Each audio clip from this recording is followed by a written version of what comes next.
What if it is grounded in the emotions, which most of the time escape the neat categorizations that science is fond of? Since the whole point of my book is to argue a bottom-up approach, I will obviously return to this issue. My views are in line with the way we know the human mind works, with visceral reactions arriving before rationalizations, and also with the way evolution produces behavior. A good place to start is with an acknowledgement of our background as social animals, and how this background predisposes us to treat each other. This approach deserves attention at a time in which even avowed atheists are unable to wean themselves from a semi-religious morality, thinking that the world would be a better place if only a white-coated priesthood could take over from the frocked one. Chapter 2. Goodness Explained. The social instincts lead an animal to take pleasure in the society of its fellows, to feel a certain amount of sympathy with them, and to perform various services for them. Charles Darwin. Amos was one of the handsomest males I've known, except perhaps on the day he stuffed 2 entire apples in his mouth, which taught me again that chimpanzees can do things we can't. He had large eyes and a friendly, symmetrical face, a full, shiny coat of black hair, and well-defined muscles on arms and legs. He was never overly aggressive, as some males can be, yet supremely self-confident during his heyday. Amos was beloved. Some of us cried when he died, and his fellow apes were eerily silent for days. Their appetite took a hit. At the time, we didn't know what his problem was, but we learned post-mortem that in addition to a hugely enlarged liver that took up most of his abdomen, he had several cancerous growths. He had lost 15% of his weight from a year before, but even though his condition must have been building for years, he had acted normally until his body just couldn't hold out any longer. Amos must have felt miserable for months, but any sign of vulnerability would have meant loss of status. Chimps seemed to realize this. A limping male in the wild was seen to isolate himself for weeks to nurse his injuries, yet would show up now and then in the midst of his community to give a charging display full of vigor and strength, after which he'd withdraw again. That way no one would get any ideas. Amos didn't betray his condition until the day before his death, when we found him panting at a rate of 60 breaths per minute, with sweat pouring from his face, sitting on a burlap sack in one of the night cages, while the other chimps were outside in the sun. Amos refused to go out, so we kept him separate until a veterinarian could take a closer look. The other chimps kept returning indoors to check on him, though, so we cracked open the door behind which Amos sat to permit contact. Amos placed himself right next to the opening, and the female, Daisy, gently took his head to groom the soft spot behind his ears. Then she started pushing large amounts of excelsior through the crack. This is a wood shaving that chimps love to build nests with. They arrange it all around them and sleep on it. After Daisy had given Amos the wood wool, we saw a male do the same. Since Amos was sitting with his back against the wall and not doing much with the excelsior, Daisy reached in several times to stuff it between his back and the wall. This was remarkable.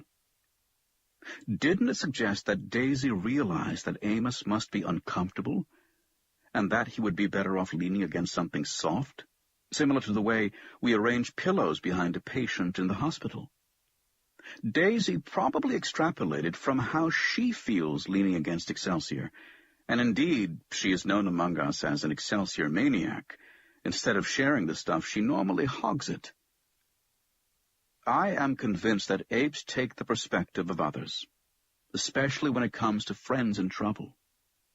True, when such abilities have been tested in the laboratory, they have not always been confirmed, but those studies typically ask apes to understand humans in some artificial setting. I have already mentioned the anthropocentric bias of our science. In ape-to-ape tests of perspective-taking, chimpanzees have fared considerably better, and in the wild they attend to what others know or don't know.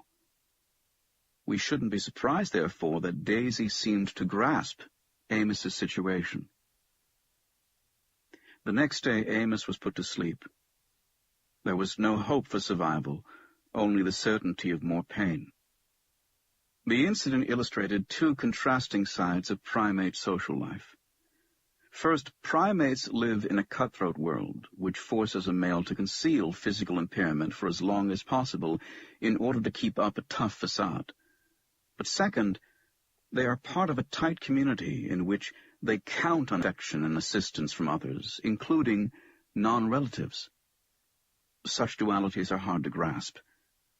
Popular writers prefer to simplify things by describing the lives of chimpanzees either in Hobbesian terms, as nasty and brutish, or by stressing their friendly side. But in fact, it's never one or the other. It's always both. If people ask how chimpanzees can possibly be called empathic, knowing that they sometimes kill one another, my return question is always whether by the same token we shouldn't abandon the whole notion of human empathy as well. This duality is crucial. Morality would be superfluous if we were universally nice. What would there be to worry about if all that humans ever did was show sympathy for one another, and never steal, never stab someone in the back, never covet another's wife? This is clearly not how we are, and it explains the need for moral rules. On the other hand, we could design a zillion rules to promote respect and care for others, but they'd come to naught if we didn't already lean in that direction. They would be like seeds dropped onto a glass plate, without a chance of taking root. What permits us to tell right from wrong is our ability to be both good and bad. Daisy's assistance to Amos officially ranks as altruism, defined as behavior that costs you something, such as taking a risk or expending energy while it benefits another. Most biological discussions deduced it. Even though this debate is over 150 years old, it took center stage in the past few decades. The gene's point of view. Secure your own oxygen mask before assisting anyone else, we are urged at the beginning of every flight. Altruism requires that we take care of ourselves first, which is exactly what one of the chief theoreticians of this field tragically failed to do, as is described by the Israeli science historian Oren Harman in his enthralling book, The Price of Altruism. George Price was an eccentric American chemist who moved to London in 1967, where he became a population geneticist trying to solve the mystery of altruism with brilliant mathematical formulas. He had trouble solving his own problems, though. He had shown little sensitivity to others in his previous life. He abandoned his wife and daughters and was a lousy son to his aging mother. And the pendulum now swung to the other extreme. From a staunch skeptic and atheist, he turned into a devout Christian who dedicated his life to the city's vagabonds. He gave up all of his possessions while neglecting himself. By the age of 50, he was sinewy and gaunt like an old man, with rotting teeth and a raspy voice. In 1975, Price ended his life with a pair of scissors. Following a long-standing tradition, Price loved to pit altruism against selfishness. The sharper the contrast, the deeper the riddle of where altruism might have come from. There is, of course, no shortage of such puzzles.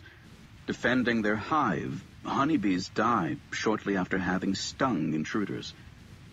Chimpanzees rescue each other from leopard attacks.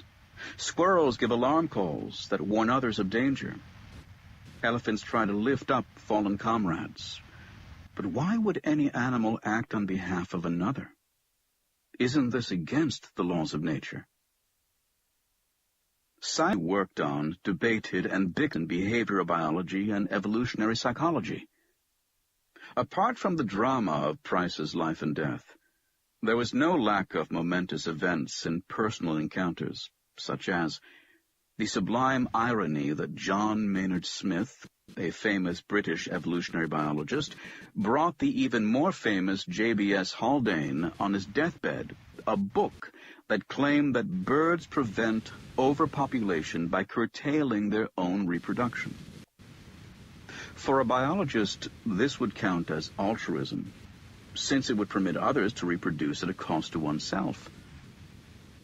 This whole idea received heaps of ridicule in years to follow, however, given how unlikely it is that animals put the greater good before their own.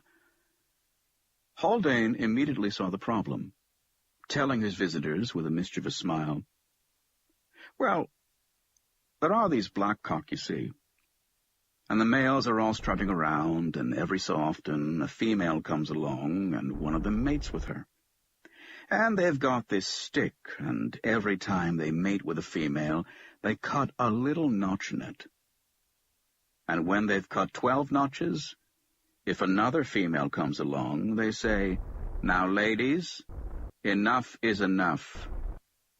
Popularizers often stress how traits help the survival of the species or the group, yet most biologists, including myself, recoil from evolutionary scenarios that stress the group level. This is because most groups don't act like genetic units. In the primates, for example, virtually all members of a given sex, males in most monkeys, but females in apes, leave their group at puberty to join the neighbors, just as humans frequently intermarry between tribes. This seriously blurs the kinship lines. Primate groups are too genetically leaky for natural selection to get a grip on them. The only units that may qualify are those based on shared genes, such as extended families. Haldane was one of the main architects of the gene's eye view of evolution. Looked at from the standpoint of the genes, altruism gets a special meaning. Even if one loses one's own life to save a relative, one still perpetuates genes that one has in common with this relative. Helping kin is therefore like helping oneself. Stooped drunk over a beer, Haldane is said to have slurred, "I'll jump into a river for 2 brothers and 8 cousins," thus foreshadowing the theory of kin selection proposed by William Hamilton, one of the brightest and nicest biologists since Charles Darwin. I add nicest to contrast Hamilton with the scientist who in fact coined the term kin selection in an article that ran off with Hamilton's idea without offering him credit. This was the same Maynard Smith mentioned before, who upon hearing of Hamilton's idea is said to have exclaimed, "Of course! Why didn't I think of that?" Ever since Hamilton found out which anonymous reviewer on his seminal paper had delayed its publication, he had a grudge against Maynard Smith. He wanted to thank him for his ideas in restrained combat. Why don't venomous snakes use their deadly fangs on each other? But fortunately, Price managed to gain co-authorship instead. Initially, kin selection overshadowed every discussion of altruism, owing to a focus on social insects, such as bees and termites, which live in colonies of close relatives. But a second explanation gained equal prominence. Robert Trivers, an American evolutionary biologist, proposed that cooperation among non-relatives often relies on reciprocal altruism. Helpful acts that are costly in the short run nevertheless produce long-term benefits if favors are being returned. If I rescue a friend who almost drowns, and he rescues me under similar circumstances, both of us will be better off than we would have been on our own. Reciprocal altruism allows cooperative networks to expand beyond kinship ties. Not surprisingly, most players in this long quest were politically opinionated. One of them, the British statistician and biologist Ronald Fisher, was an avowed eugenicist. who felt that the human race could use some genetic improvement. Another one, the Hungarian-American game theoretician John von Neumann, was so enthralled by his own calculations that he urged the U.S. Senate in 1955 to drop the atomic bomb onto the Soviets, saying, "If you say, why not bomb them tomorrow, I say, why not today?" Others were card-carrying communists, however, and early on there was, of course, Peter Kropotkin, the Russian anarchist prince. Despite the charge by opponents that evolutionary biology is a right-wing plot, the altruism debate took place mostly on the left rather than right side of the ideological spectrum. I know this firsthand. Since Trivers and the late Hamilton occasionally met in California at meetings of the Grutter Institute for Law and Behavioral Research, of which I have been part for decades. I once conducted an interview with Bob to ask him about the implications of his theory. Here is one of his answers. Frans de Waal. Reading between the lines, I recognize in your paper the same sort of social commitment that led Kropotkin to develop his ideas. Trivers. You're right about my political preferences. When I left mathematics and cast about what I was going to do in college, I said, self-ironic bombast, "All right, I'll become a lawyer and fight for civil rights and against poverty." Someone suggested that I take up U.S. history, but you know, at that time, in the early 1960s, their books were entirely self-congratulatory. I ended up in biology. Because I remained a political liberal, for me, emotionally, to see that just pursuing this scratch-my-back argument would generate rather quickly a reason for justice and fairness was very gratifying, because it was on the other side of the fence of that awful tradition in biology of the right of the strongest. After having attended Price's funeral, Hamilton went to rescue the dead scientist's papers in a squatter's flat, commenting how much kinship he felt with the man who by the end of his life was talking to God. I try to be in everything a slave of the Lord, and bring large and small matters to Him for decision. One explanation of Price's untimely death is that he was deeply upset by the unpleasant implications of his own calculations, such as the impossibility to evolve loyalty to the in-group without also evolving torture, rape, and murder of the out-group. He despaired at the thought that altruism might not have come into existence without its negative flip side. But Price also harbored the idea that self-interest stands in the way of genuine altruism. This giant misunderstanding may have cost him his life as he probed the boundaries of human nature by testing his own capacity for self-sacrifice. Never mind that most human altruism doesn't operate this way. It grows out of empathy with those in need, and the whole point of empathy is a blurring of the line between self and other. This obviously makes the difference between selfish and unselfish motives rather hazy. Realizing that empathy needs to be part of any theory of human altruism, Trivers tested the concept on Hamilton. Long ago I spoke to Bill about it. I said, "What about empathy, Bill?" And he said, "What's empathy?" As if it didn't exist, as if there was no such thing. Too bad, I should add, because attention to the way altruism works might have reduced the amount of controversy and confusion about what genes are capable of. The road between genes and behavior is far from straight, and the psychology that produces altruism deserves as much attention as the genes themselves. The error of early theorizing was to skip these complexities. Empathy is mostly a mammalian trait, so the deeper error was that great thinkers had lumped all sorts of altruism together. There are the bees dying for their hive, and the millions of slime mold cells that build a single slug-like organism that permits a few among them to reproduce. This kind of sacrifice was put on the same level as the man jumping into an icy river to rescue a stranger or the chimpanzee sharing food with a whining orphan. From an evolutionary perspective, both kinds of helping are comparable, but psychologically speaking, they are radically different. Do slime molds even have motivations the way we do? And when bees sting an intruder, aren't they driven by aggression, rather than by the benign motives we associate with altruism? Mammals have what I call an altruistic impulse, in that they respond to signs of distress in others and feel an urge to improve their situation. To recognize the need of others and react appropriately is really not the same as a pre-programmed tendency to sacrifice oneself for the genetic good.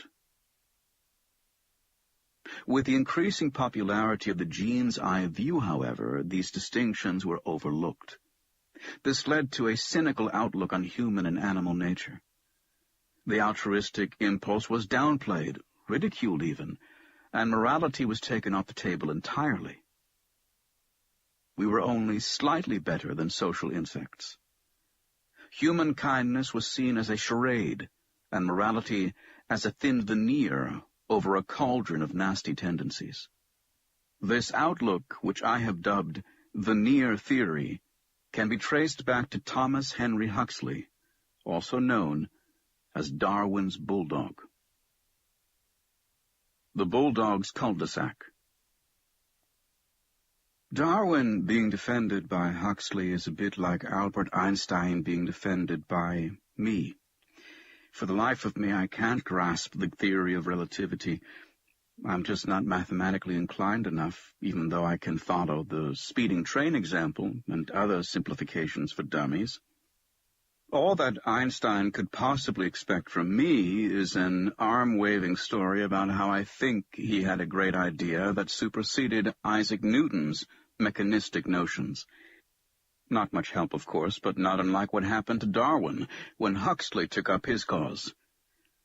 Huxley lacked formal education and was a self-taught comparative anatomist of great standing. He was notoriously reluctant, however, to accept natural selection as the chief engine of evolution, and also had trouble with gradualism. These are no minor details, which is why we shouldn't be surprised that one of the last century's leading biologists, Ernst Mayr, harshly concluded that Huxley did not represent genuine Darwinian thought in any way. Huxley is best known for wiping the floor with Bishop Soapy Sam Wilberforce in an 1860 public debate about evolution, in which the bishop mockingly inquired whether Huxley descended from the primates through his grandfather's or his grandmother's side. Huxley is said to have replied that he wouldn't mind to be the progeny of an ape, but would be quite ashamed to be connected to someone who abuses his oratorical gifts to obscure the truth. It is good to take this famous story with a grain of salt, though. Apart from the fact that it was concocted decades after the encounter, there's the problem that Huxley's voice was too weak to command an audience. In the days before microphones, this mattered. One of the other scientists present wrote dismissively that Huxley was unable to throw his voice over so large an assembly, and that it was he, the botanist Joseph Hooker, who had confronted the bishop. I smashed him amid rounds of applause. I hit him in the wind at the first shot in 10 words taken from his own ugly mouth. The bishop himself, by the way, felt that he had thoroughly taken care of his opponents. This must have been one of those rare debates where everyone was a winner. It was Huxley, however, who went down in history as the great defender of science against religion. Being a far more retiring person, Darwin needed a soldier by his side to make the case for his controversial ideas. Huxley loved to fight and had been looking for a cause to sink his teeth into. After having read The Origin of Species, he eagerly offered Darwin his services. I am sharpening up my claws and beak in readiness. Contributing to Huxley's reputation as the slayer of religion is his invention of the term agnostic, meaning that he wasn't sure of God's existence. He saw agnosticism as a method, however, not a creed. He advocated scientific arguments that were based purely on evidence, rather than on any higher authority, a position nowadays known as rationalist. Huxley deserves admiration for this major step in the right direction, but the great irony is that he remained deeply religious and allowed this to color his outlook. He described himself as a scientific Calvinist, and much of his thinking followed the somber, joyless precepts of the doctrine of original sin. Given that pain in the world is a certainty, he said, we can only hope to endure it with clenched teeth, his grin-and-bear-it philosophy.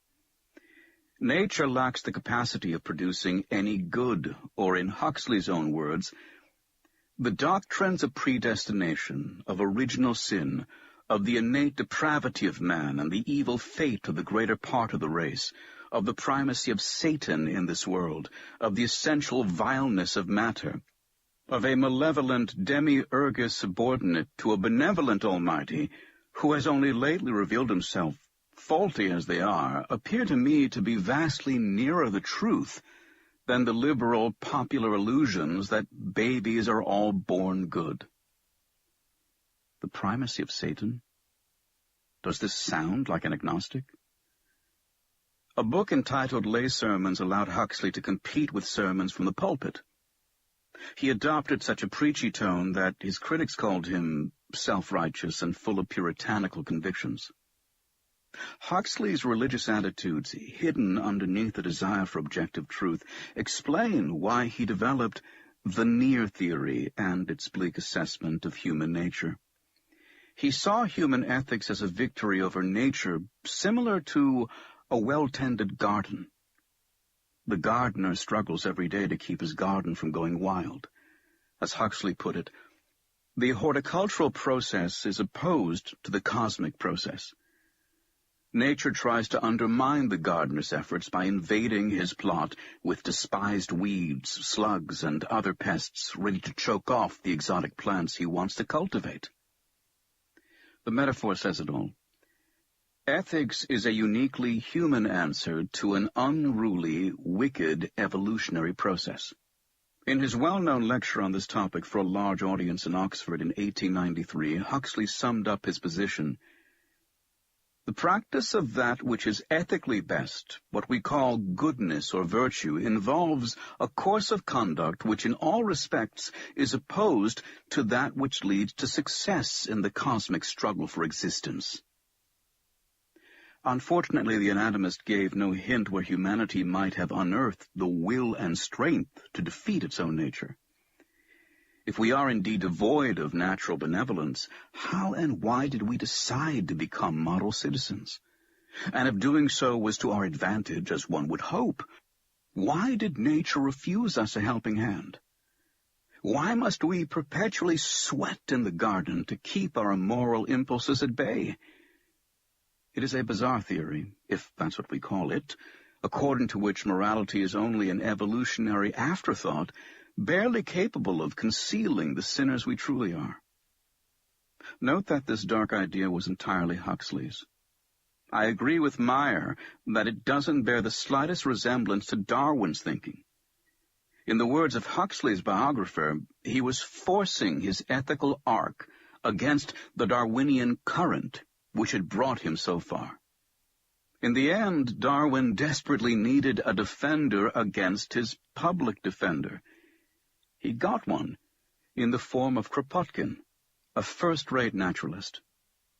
Whereas Huxley was a city boy with little first-hand knowledge of non-cadaverous animals, Kropotkin had traveled around Siberia and noticed how rarely animal encounters fit the gladiatorial style hyped by Huxley, who imagined a continuous free fight. Kropotkin had noticed frequent cooperation between members of the same species. Huddling together in the cold or collectively standing up to predators such as wild horses against wolves was critical for survival. Kropotkin emphasized these themes in his 1902 book Mutual Aid, which was explicitly directed against infidels such as Huxley, who misinterpreted Darwin. True, Kropotkin went overboard in the other direction, cherry-picking examples of animal solidarity to support his political views, yet he was right to protest Huxley's depiction of nature, which was poorly informed by reality. For me, the biggest question of all is how to exit from the Huxleyan cul-de-sac. If we are not allowed to talk about God, and if evolution offers no answer either, what could possibly explain human morality? With both religion and biology out of the picture, all I see is a big black hole. And the most astonishing of all is that biologists, like bad drivers, steered us into the same blind alley again, a century later. My life as a toilet frog. In Australia, it's not unusual to find a sizable frog in your toilet bowl. You may try to move it out, but the frog will happily hop back into the bowl, where it attaches itself with its suction cup toes during the occasional tsunamis that we humans produce. These frogs don't seem to mind the body waste swirling down the bowl, but I do. I felt like a toilet frog during the last 3 decades of the preceding century. I had to hang on desperately each time a book came out on the human condition, whether written by biologists, anthropologists, or science journalists, because most of them advocated ideas totally anathema to the way I view our species. One can consider humans as either inherently good but capable of evil, or as inherently evil yet capable of good. I happen to belong to the first camp. But the literature stressed only the negative side. Even positive traits had to be phrased as if they were problematic. Animals and humans love their families. Let's call it nepotism. Chimpanzees permit friends to eat food out of their hands.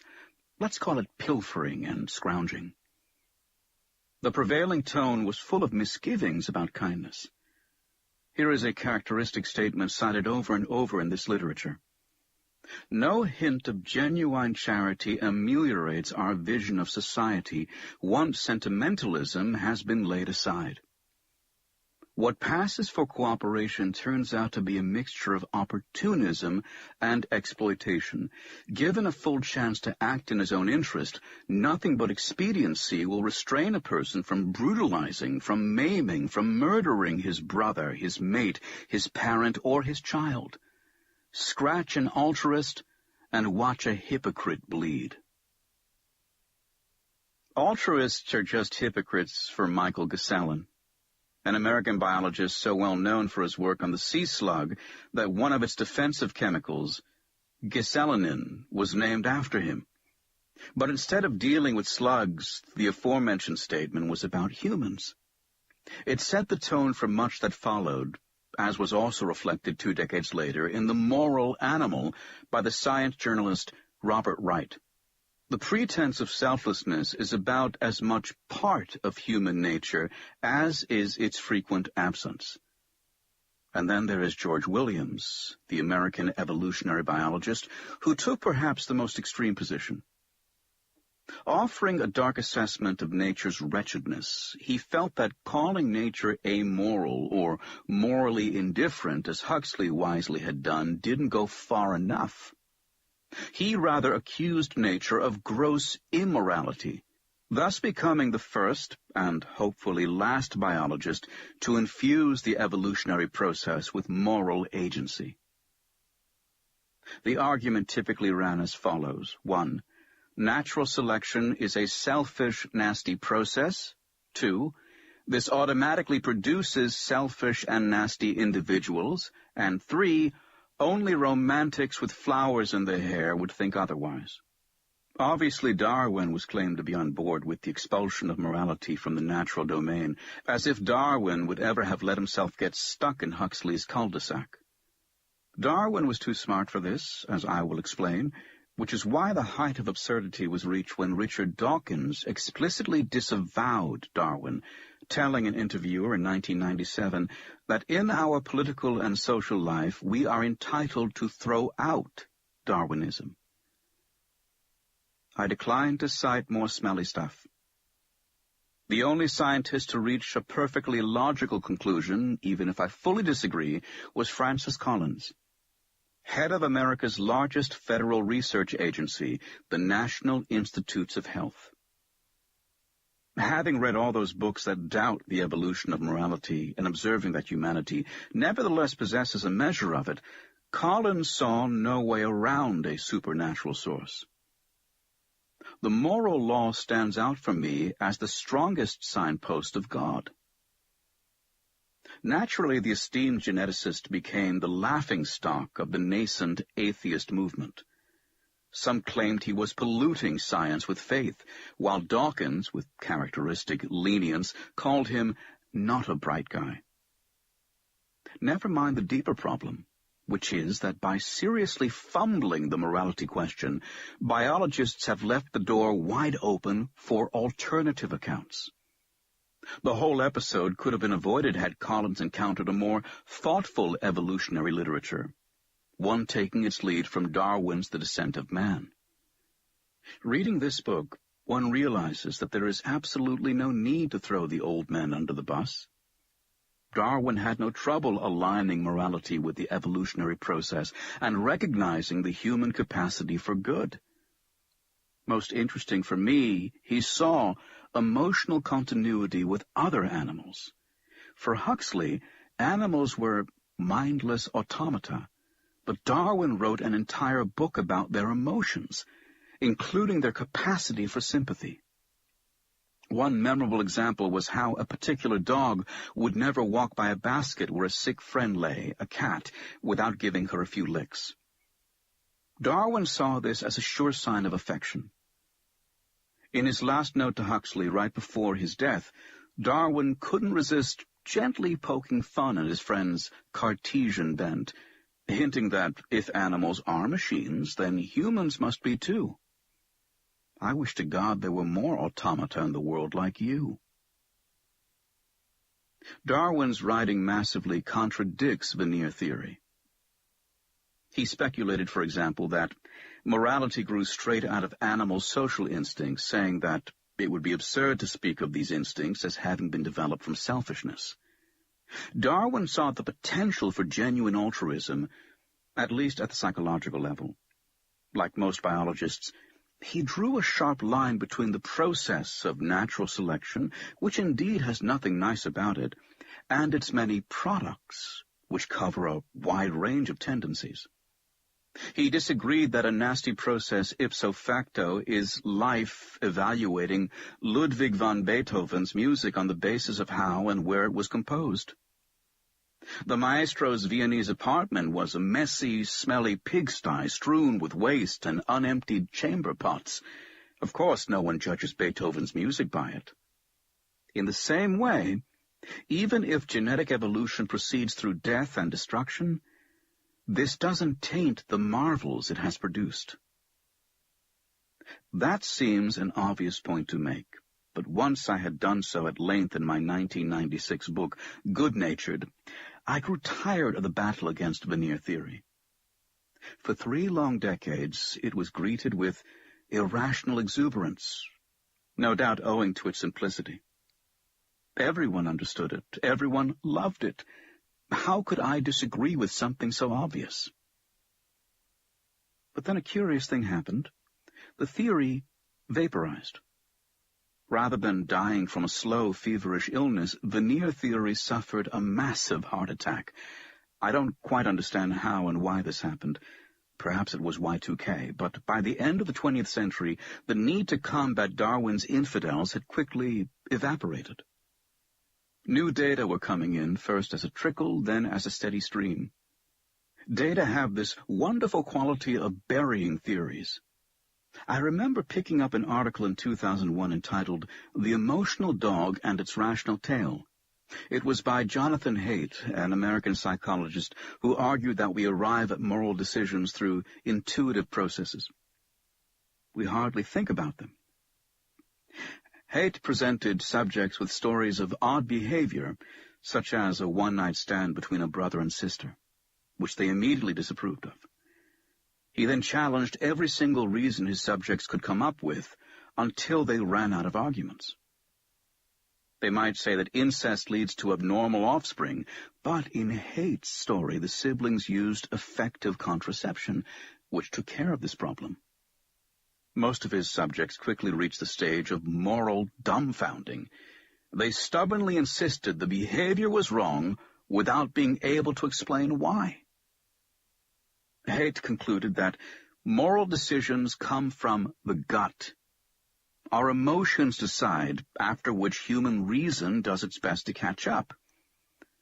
With this dent in the primacy of logic, Hume's moral sentiments made a comeback. Anthropologists demonstrated a sense of fairness in people across the world. Economists found humans to be more cooperative and altruistic than the Homo economicus view would allow. Experiments with children and primates found altruism in the absence of incentives. 6-month-old babies were said to know the difference between naughty and nice, and neuroscientists found our brains to be hardwired to feel the pain of others. We had come full circle by 2011, when humans were officially declared super cooperators. Every new development slammed another nail in the coffin of veneer theory until the common view had swiveled around 180 degrees. It is now widely assumed that we are designed in body and mind to live together and take care of each other, and that humans have a natural tendency to judge others in moral terms. Instead of being a thin veneer, morality comes from within. It's part of our biology, a view supported by the many parallels found in other animals. In a few decades, we had gone from calls to teach our children to be nice, since our species lacks any and all natural inclinations in this direction, to the consensus that we are born to be good and that nice guys finish first. How radically attitudes have changed is clear every time I show audiences the notorious Gesellan statement that had landed me in the toilet to begin with. Scratch an altruist and watch a hypocrite bleed. Although I've featured this cynical line for decades in my lectures, it is only since about 2005 that audiences greet it with audible gasps and guffaws as something so outrageous, so out of touch with how they see themselves, that they can't believe it was ever taken seriously. Had the author never had a friend, a loving wife, or a dog for that matter, what a sad life he must have lived. Seeing the shocked reaction and how widespread it has become, I'm left wondering whether my audiences have changed under the influence of new evidence, or whether it's perhaps the other way around. Have we entered a new zeitgeist? And is science simply catching up? Regardless, it has left my toilet smelling like a rose. Finally, I can release my grip, stretch my legs, and swim around. Full of mistakes. But still, it could all be a colossal mistake. Kindness could be maladaptive, occurring at the wrong time and wrong place. Take the way Daisy cared for a dying Amos, or how humans nurse the terminally ill. What is the point? Many people take care of an aging spouse, as my mother did during my father's last years. What a load she carried, she being so much smaller and he barely able to walk. Or think of caring for a husband or wife with Alzheimer's, who needs supervision every minute of the day, doesn't appreciate your efforts, and reacts surprised every time you enter the room, complaining that you've abandoned him or her. Stress and exhaustion are all you will ever get out of it. In none of these cases is there much chance of repayment, whereas evolutionary theory insists that altruism should benefit either blood relatives or those willing and able to return the favor. A dying spouse doesn't fit the bill. Since Daisy, my mother, and millions of caretakers deviate from evolutionary dogma, there has been much talk of misfiring genes that cause us to be better than is good for us. Don't be misled by this kind of rhetoric, though. The reason why misfiring genes don't exist as a concept in genetics is that genes are just little chunks of DNA that know nothing and intend nothing. They have the effect that they have without any goal in mind, hence are incapable of mistakes.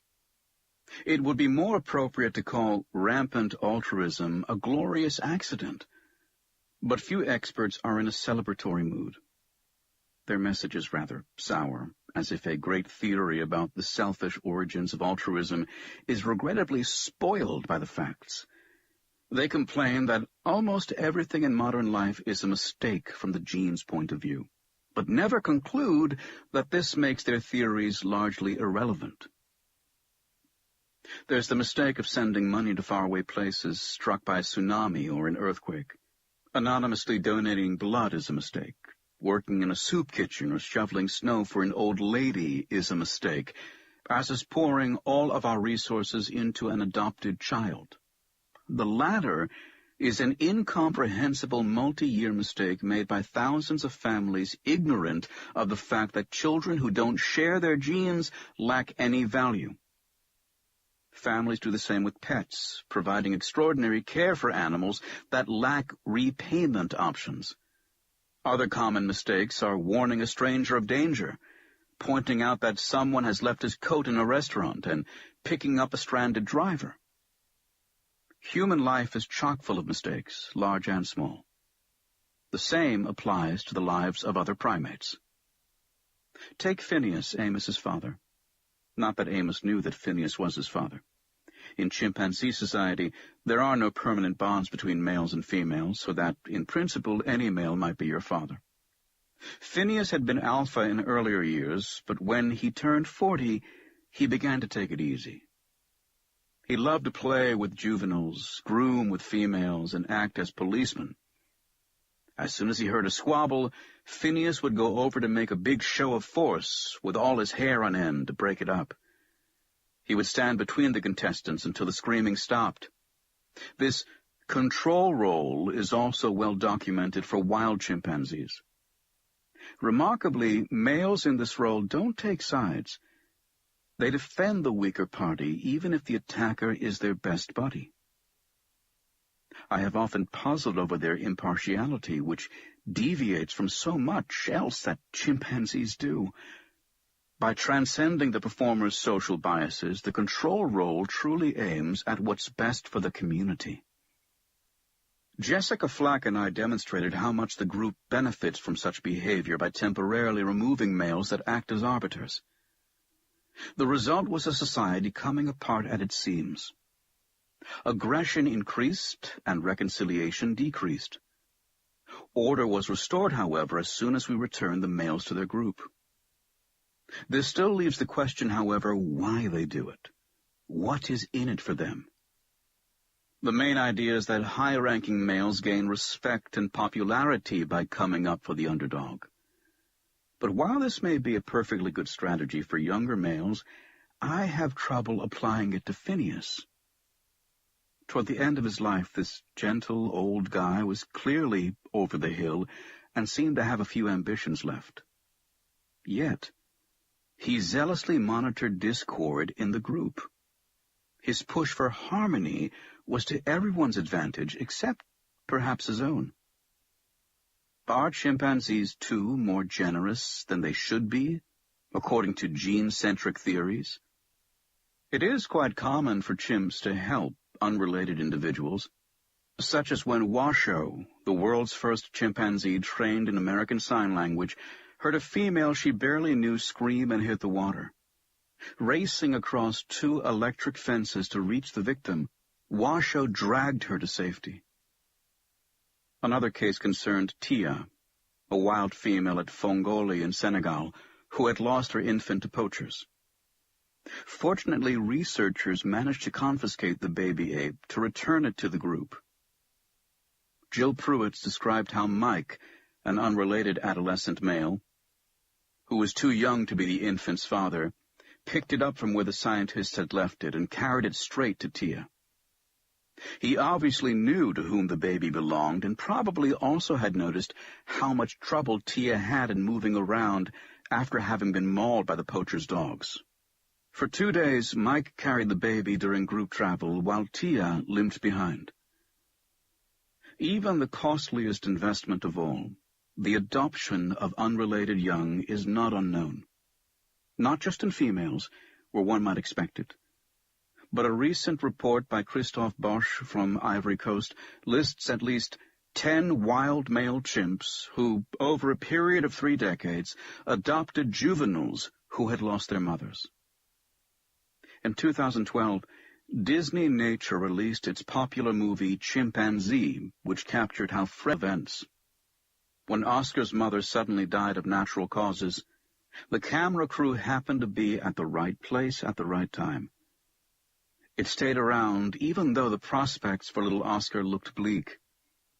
Freddie followed the pattern of other adoptive males, who shared food with youngsters, allowed them to sleep in their night nests, protected them against danger, and diligently searched for them when lost. Some cared for their charges for over 1 year, and one male did so for over 5 years. Chimpanzees don't reach adulthood until they are at least 12. Barring nursing, these stepfathers were taking on the same burden as mothers do for their offspring, strongly enhancing the orphan's chances at survival. According to DNA samples, adoptive males are not necessarily related to their charges. Oscar was lucky. Rather than concluding that chimps too make mistakes, let's move away from such normative language and its implication that we are born to obey our genes. Why not simply recognize the disconnect between the origin of a trait and its current use? Tree frogs evolved suction cups to cling to leaves, yet may use them to survive in a toilet. Primate hands evolved to grasp tree branches, but I play the piano with them, and baby monkeys use them to cling to their mothers. Many traits evolve for one reason, yet have come to serve others as well. I have never heard anyone call fingers gliding over a piano a mistake. So why apply this sort of language to altruism? One might counter that altruism has a cost, whereas piano playing does not, and that this justifies the mistake terminology. But how sure are we that generalized empathy and lifelong commitments don't pay off in the long run? I have never seen proof that such behavior harms us, and rather suspect the opposite. Friedrich Nietzsche, who famously gave us the God is dead phrase, was interested in the sources of morality. He warned that the emergence of something, whether an organ, a legal institution, or a religious ritual, is never to be confused with its acquired purposes, in existence having somehow come redirected to a new purpose. This is a liberating thought, which teaches us to never hold the history of something against its possible applications. Even if computers started out as calculators, that doesn't prevent us from playing games on them. Even if sex evolved for reproduction, anyone is free, up to a point, to engage in it for fun. There is no law that says traits need each and every time to serve the purpose for which they evolved. The same applies to empathy and altruism, which is why we should simply replace the word mistake with potential. Nothing keeps me from empathizing with a stranded whale and joining efforts to haul it back to the ocean, even if human empathy didn't come into existence with whales in mind. I'm just applying my innate empathic capacity to its fullest potential. Nietzsche was right. An item's history has limited relevance in the here and now. While I stand in awe before the insights provided by Price, Hamilton, Trivers, and others into the evolutionary background of altruism, I see no reason to turn these insights into a dogma about how humans ought to behave. Hedonic kindness. Science tells us that we breathe in order to supplement our bodies with oxygen. Lacking this knowledge, however, I'd still do exactly the same, like millions of humans before me and billions of animals, Awareness of O2 is not what drives breathing. Similarly, when biologists speculate that altruism evolved for its payoffs, it doesn't mean that actors need to know about this. Most animals don't think ahead, as in, if I do this for him, he may return the favor tomorrow. Lacking foresight, they just follow a benevolent impulse. The same applies to humans. Except in business or between unacquainted people, humans rarely tally up the costs and benefits of their behavior, especially among friends and family. In fact, doing so is a bad sign, which family therapists use as an indicator that a marriage is on the rocks. Both human and animal altruism may be genuine, therefore, in that it lacks ulterior motives. This is true to the point that we have trouble with it. James will only be overcome with effortful cognitive control. Think about it. This means that our first impulse is to trust and assist. Only secondarily do we weigh the option of not doing so, for which we need reasons. This is the exact opposite of being driven by incentives. Only one category of people lacks this natural impulse, which explains my usual quip that veneer theory perfectly captures the psychopathic mindset. Rilling further showed that when normal people aid others, brain areas associated with reward are activated. Doing good feels good. This warm glow effect brings a touching image to mind that I have seen countless times while working with rhesus monkeys. The behavior in question was not exactly altruistic, but very close to the source of all mammalian nurturance. Every spring our zoo troops produced dozens of newborns. The babies held magnetic appeal for juvenile females who would try